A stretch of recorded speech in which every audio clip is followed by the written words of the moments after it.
2012. Donc elle est très jeune.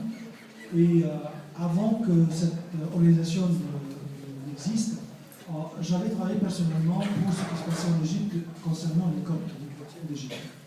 Et ensuite, après le printemps arabe, j'ai compris que ce n'était pas une question de religion, et que le problème copte, le problème du chrétien en Égypte est un problème plutôt politique.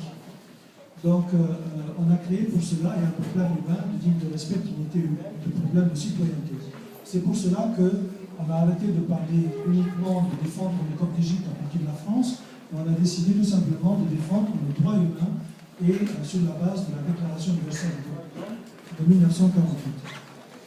On a fait beaucoup de manifestations, on a fait beaucoup de rencontres, on a fait beaucoup de rencontres avec les médias, télévision, radio, on a rencontré des politiques et finalement, il y a un an, quand ils ont incendié les 100 églises, enfin les 70 églises et bâtiments chrétiens coptes en Égypte, j'ai eu la connaissance avec Patrick Karam, qui est un ancien délégué interministériel, et qui avait sympathisé un peu avec notre organisation au fait, et qui m'a téléphoné pour me dire qu'est-ce que vous allez faire avec ce qui se passe. Et du coup est née la CREDO, la coordination chrétienne d'Orient en danger, naturellement.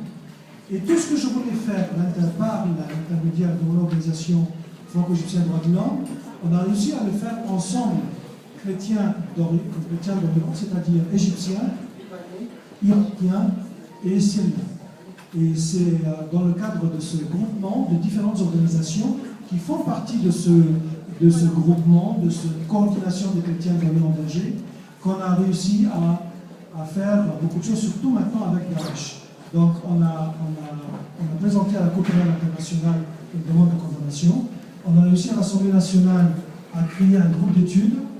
Et juste la semaine dernière, on a eu le soutien du Parlement européen pour notre démarche et également le soutien pour créer la même chose que ce qui va se passer à l'Assemblée nationale, c'est-à-dire la création également d'un groupe d'études pour les chrétiens d'Orient au Parlement européen. Merci beaucoup.